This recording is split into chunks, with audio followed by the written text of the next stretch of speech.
Hello दोस्तों, स्वागत है आपका आपके YouTube चैनल डीजे कॉमिक्स में।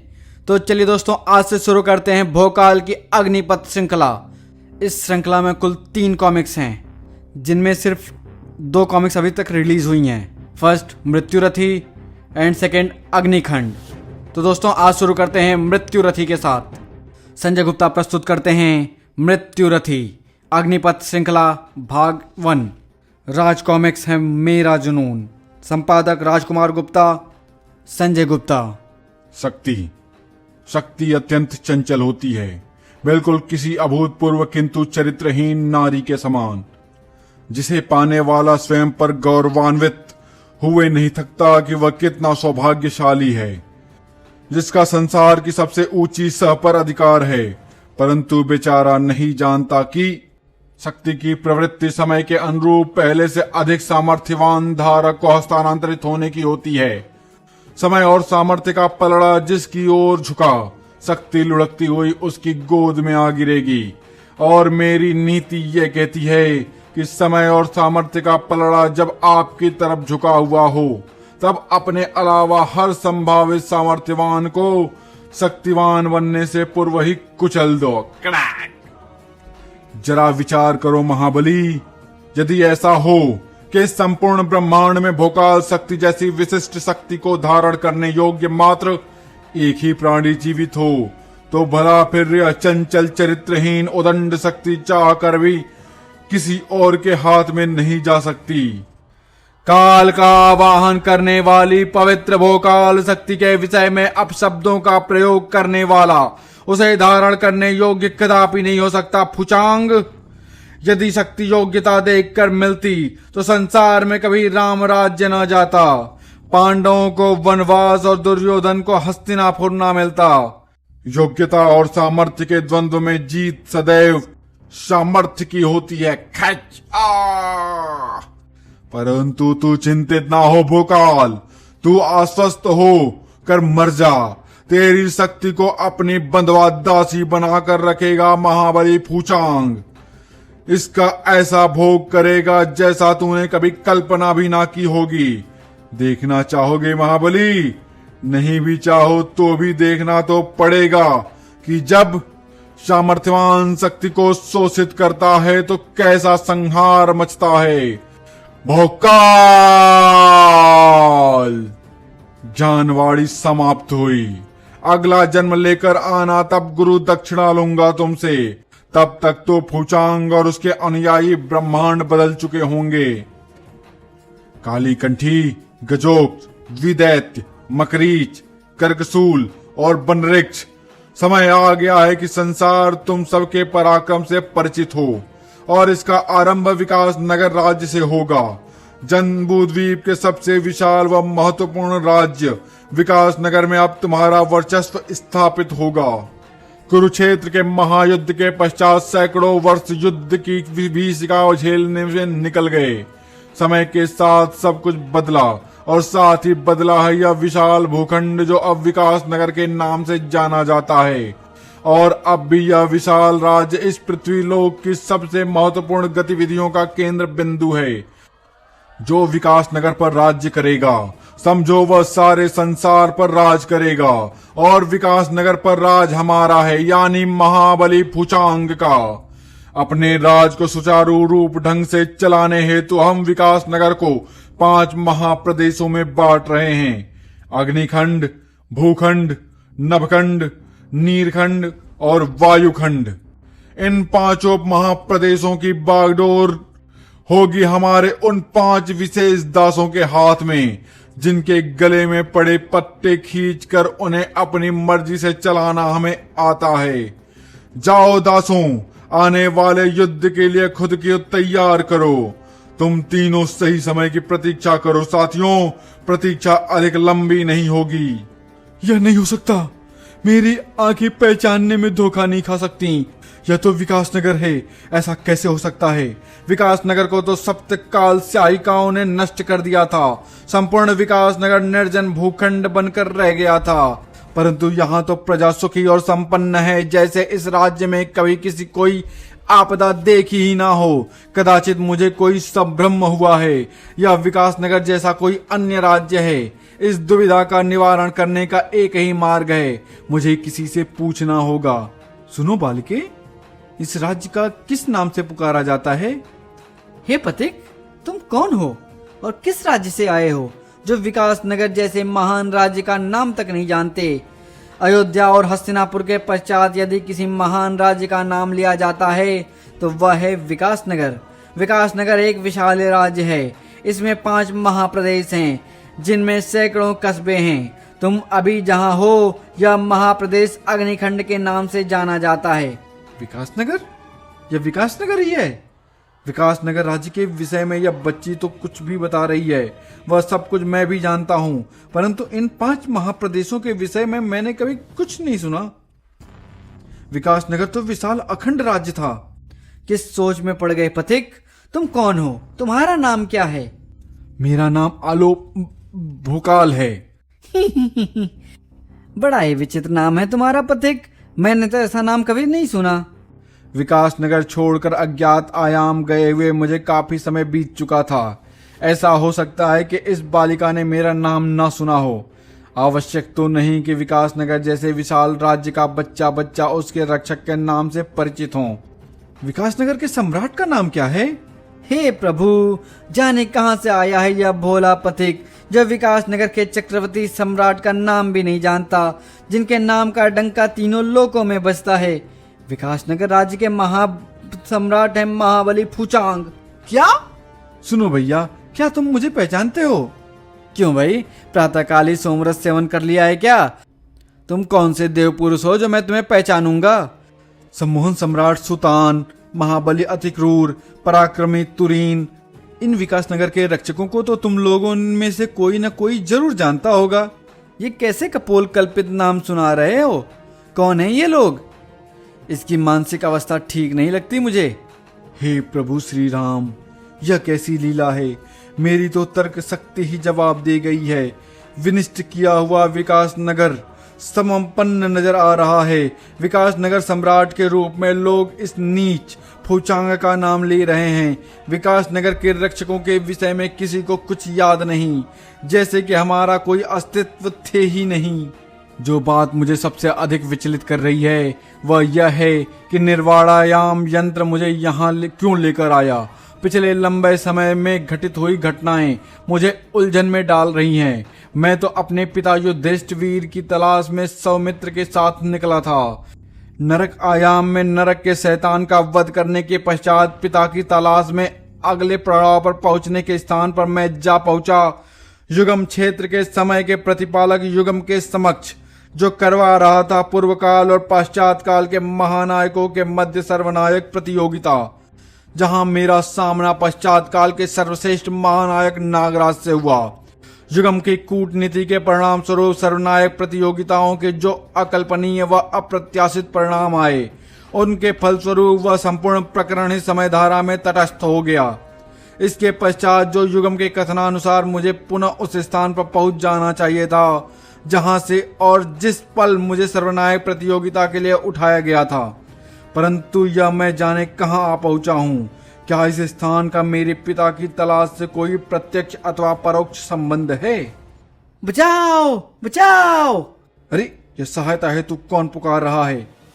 सप्तकाल स्याहिकाओं जो युधिष्ठिर की तलाश व भोकाल के सर्वनायक प्रतियोगिता में शामिल होने की घटनाओं के बारे में विस्तार से जानने के लिए पढ़ें धिक्कार, अंतर्द्वंद्व व युगांधर।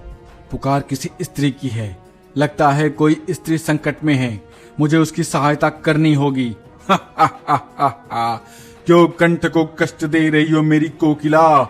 यह संपूर्ण दंडकारण्य वन वृक्ष का अधिकार क्षेत्र है। इस जंगल का मैं ही सम्राट हूँ। यहाँ कोई नहीं आएगा तेरी रक्षा करने, ना मानव, ना देव दानव, ना यक्ष राक्षस, ना किन्नर गंधर्व। बचाओ, कोई रक्षा करो!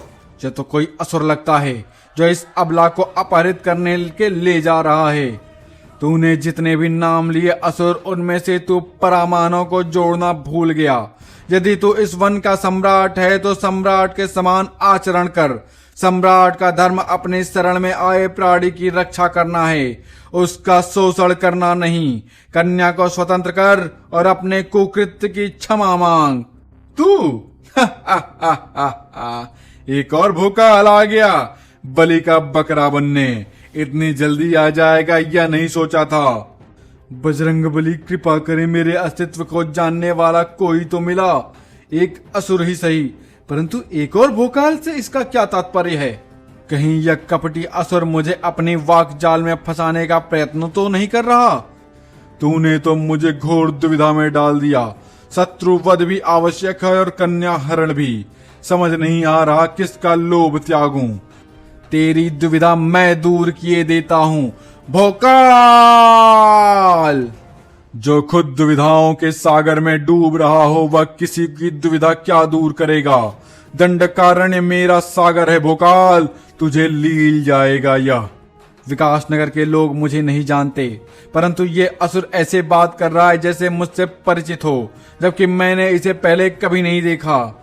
यह वन वृक्ष अवश्य ही इस दंडकारण्य का वन यक्ष है, इसलिए यह वृक्ष इसके आदेश मान रहे हैं। वन यक्ष अत्यंत शक्तिशाली होते हैं और अपने क्षेत्र पर इनका अधिकार देवताओं के समान होता है, परंतु वन यक्ष बेवजह अपने क्षेत्र से निकलकर लोगों को नहीं उठाते। यह वन यक्ष अवश्य ही किसी अन्य के आदेशों पर कार्य कर रहा है। सर्वप्रथम इसके बंधनों से स्वतंत्र होना की व्यवस्था करनी होगी। तत्पश्चात यह निर्धारित होगा कि इसका हस्त्र भी इसके सेवकों के समान करना है या नहीं। क्षमा करना वृक्षराज, अकारण वन संपदा को हानि पहुंचाना मुझे पसंद नहीं, परंतु विवश हूँ। तू पहला नहीं है जो पंख फड़फड़ाता यहाँ अपने मृत्यु की पुकार सुनता चला आया। क्या तुझे लगता है कि तू विशिष्ट है? तू कुछ ऐसा कर रहा है जो पहले नहीं किया गया। तू अन्य भोकालों से अग्रणी है। पहेलियां ना बुझा बनरेक्ष, साफ साफ कह, अन्य भोकालों से तेरा क्या तात्पर्य? समय अपने उत्तर सदैव घटनाक्रमों के माध्यम से देता है भोकाल। जब तुझे बंधक बनाकर ले जाया जाएगा तब अपने अंतिम क्षणों में तुझे तेरे समस्त प्रश्नों के उत्तर प्राप्त हो जाएंगे। यक्ष अत्यंत बुद्धिमान और बलशाली होते हैं ऐसा मैंने सुना था, परंतु तेरी बुद्धि पर दंभ व दुराचार की उल्का वृष्टि हुई प्रतीत होती है। उल्का वृष्टि तो तुझ पर होगी रे मूर्ख। अपने अंत को अधिक कष्टप्रद न बना, आत्मसमर्पण कर दे। तेरी धमकी भी याचना समान प्रतीत हो रही है यक्ष। है भुजाओं में बल तो समर्पण करवा ले। यह भोकाल विशिष्ट है, इसकी शक्तियां विशिष्ट है। जैसे समस्त रत्नों में हीरक को श्रेष्ठ माना जाता है, वैसे ही समस्त भोकाल शक्तियों में से इस भोकाल शक्ति श्रेष्ठ व सर्वोत्तम है। फिर विलंब कैसा महाबली? हमें इसी की तो प्रतीक्षा थी। इसके गुण और भोकाल शक्ति की आभा इससे वैसे ही प्रस्फुटित हो रही है जैसे सर्वश्रेष्ठ हीरक से उसकी कांति। प्रतीक्षा की एक प्रकार की साधना होती है देवी, जिसे अधिक उतावलापन भंग कर सकता है। भोकाल शक्ति अब सबसे योग्य हाथों में है, अर्थात हमारे। इसकी भोकाल शक्ति भी जल्द ही हमारी अथाह भोकाल शक्ति में सम्मिलित हो जाएगी, परंतु उससे पूर्व इसे हमारा एक और कार्य सिद्ध करना है। मैं उसके लिए इसे बंधक बनाना आवश्यक है। परंतु कैसे? वनवृक्ष के वश का तो नहीं है यह कार्य। जानता हूँ, इसलिए तो मैंने उन्हें भेजा है जिनके वश का यह कार्य है।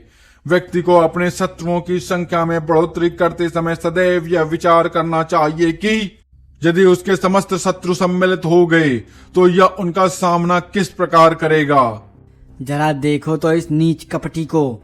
हमें देखकर कैसे इसके नेत्र चौड़े हो गए। अचंबा को देखकर अचंभित हो गया क्या भोकाल?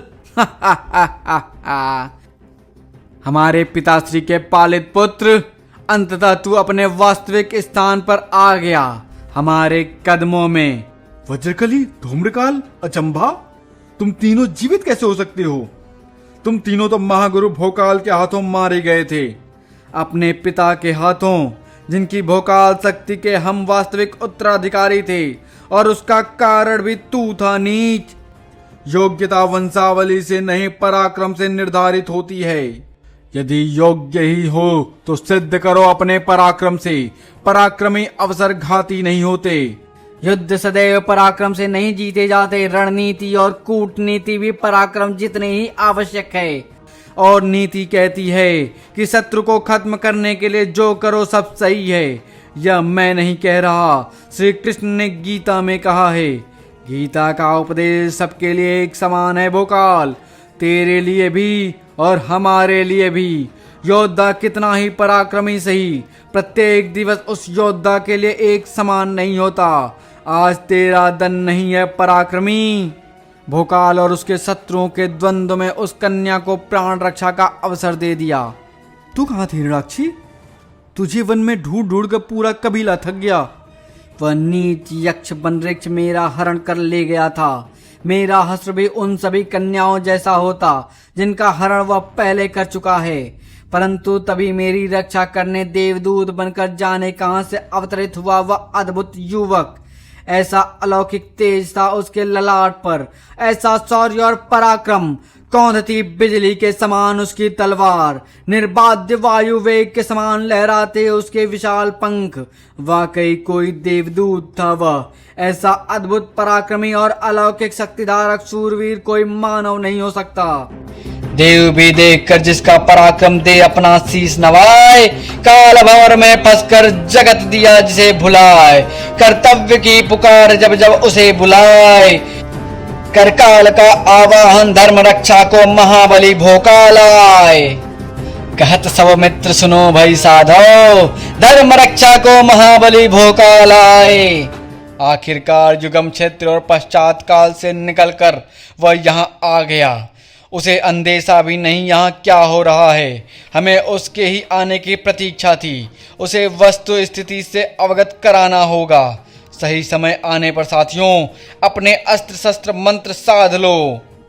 फिलहाल अग्निखंड की ओर कूच करने का समय आ गया है। किसी भी युद्ध को जीतने के लिए शरीर और मस्तिष्क का एकाग्रचित होकर एक साथ कार्य करना आवश्यक है।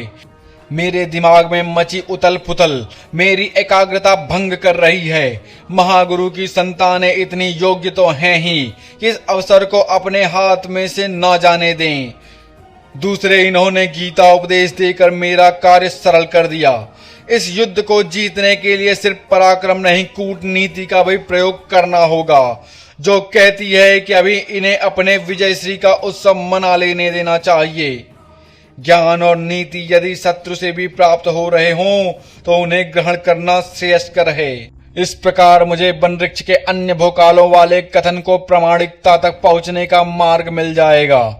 परंतु यह विकास नगर का कौन सा राज्य है जिसकी भूमि सूर्य की प्रचंड ताप से अंगारों के समान धधक रही है?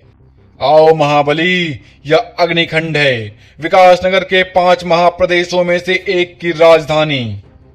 इसके बारे में तो उस बालिका ने भी बताया था मुझे। मैंने कभी इस प्रदेश और राजधानी का नाम नहीं सुना। यहाँ तुम्हारा ऐसा स्वागत होगा कि तुमने कल्पना भी ना की होगी। सुनो सुनो सुनो, सर्वसाधारण को सूचित किया जाता है कि दंडकारण्य अधिपति महाबली वनवृक्ष एक दुर्दांत अपराधी और वांछित राष्ट्रद्रोही को बंदी बनाकर ला रहे हैं। मारो मारो राष्ट्रद्रोही को मारो, हाँ हाँ मारो राष्ट्रद्रोही को दंड दो। यह कैसा विकास नगर है? क्या यह कोई माया है या फिर दुस्वप्न, जहां रक्षक को जंजीरों में जकड़कर उस पर पत्थर बरसाए जा रहे और भक्षक पर पुष्प वर्षा हो? वह मेरा विकास नगर नहीं हो सकता। कैसा है यह अग्निखंड? कौन है इस अग्निखंड का अधिपति? महाबली अग्निश? तो यह है अग्निखंड का अधिपति। अग्निश, तुम अग्निखंड के अधिपति हो? ये कैसी माया है? पिछली बार जब तुम मुझसे मिले थे तब तुमने स्याहिकाओं द्वारा विकास नगर की बर्बादी का उत्तरदायी मुझे ठहराया था। स्वघोषित विकास नगर रक्षक आज उसी विकास नगर के टुकड़े टुकड़े कर अधिपति बन बैठा है। तुम्हें देखने के पश्चात मेरे लिए यह आकलन करना सरल है कि अन्य चौखंडों की अधिपति कौन होंगे। तुम 5 भ्राताओं ने मिलकर अखंड विकास नगर को विभाजित कर डाला। तड़प और बिलक भोकाल, तेरी यह तड़प बहुत भली मालूम दे रही है मुझे। अभी भोकाल शक्ति का आवाहन करके तुझे तड़प का असल एहसास कराता हूं। मैं इतना आसक्त कैसे हो गया? मुझसे भोकाल शक्ति का आवाहन नहीं किया जा रहा। अब किस बात की प्रतीक्षा है? चलो उसे स्वतंत्र कराएं। अभी नहीं, हमें रात्रि की प्रतीक्षा करनी होगी। बीच चौराहे पर इस राष्ट्रद्रोही को सलीब पर टांग दो। अगले 1 दिवस तक यह यहीं टंगा रहेगा ताकि अग्निखंड की जनता इसे अच्छे से दंडित करे। इसके बाद इसे महाबली फूचांग के पास ले जाया जाएगा। तो धन्यवाद दोस्तों, अभी यही समाप्त करते हैं। मिलते हैं इसके आगामी अंक अग्निखंड में। धन्यवाद।